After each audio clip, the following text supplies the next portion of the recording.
इस वक्त supreme court of Pakistan के अंदर जो है वो एक बहुत बड़ी आईनी जंग जारी है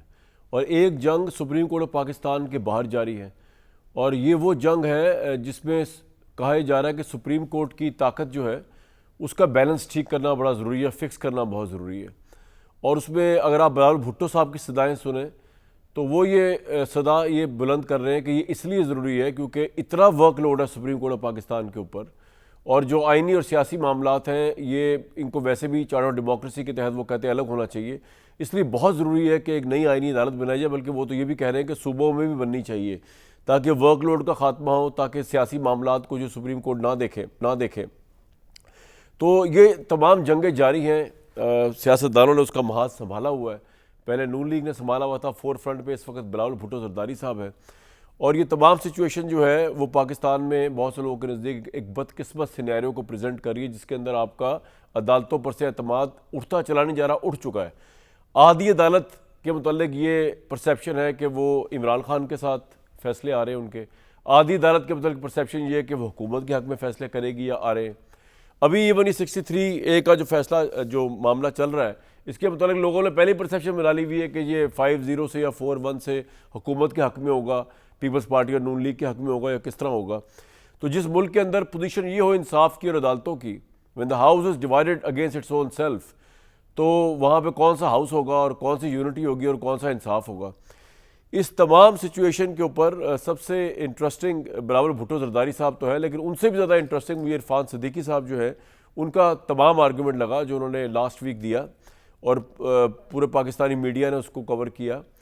उन्होंने जो आर्गूमेंट दिया, उनका एक तो कॉलम मेरे सामने रखा हुआ है जो दुनिया अखबार में लिखा है, बड़ा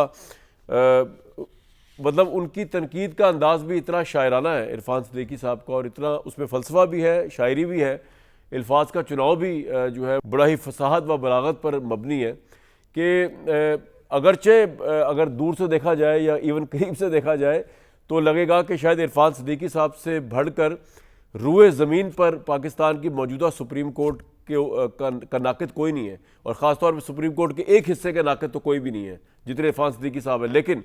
क्योंकि उनके अल्फाज जो है वो मैंने आपको बताया शायराना भी हैं, उनमें रस भी बरसता है, तो उनकी तनकीद की कड़वाहट जो है सुप्रीम कोर्ट को शायद उतनी महसूस ना हो और आम बंदे को भी। मतलब वो फरमा रहे हैं हिजान खेज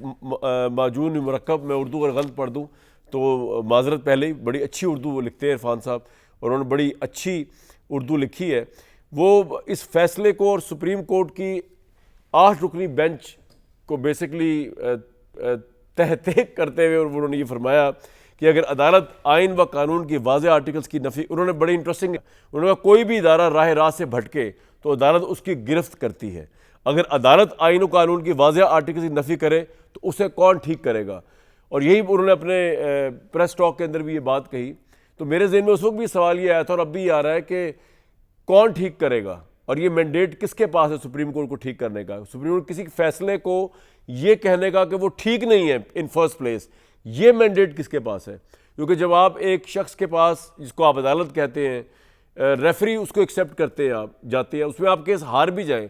तो क्या उसके बाद आप ही के पास ये राइट है कि आप ये भी तय करें कि ये फैसला इतना गलत है कि इसके बाद इसकी दाद रसी के लिए एक नई आईनी अदालत बनाई जाए या कुछ और हल किया जाए या कोई और उसका हल निकाला जाए। इस बात को इरफान सिद्दीकी साहब, क्योंकि PMLN के और नवाज शरीफ साहब के बहुत क्लोज हैं और उनकी बात को बड़ा सीरियसली लिया जाता है और लिया जाना भी चाहिए,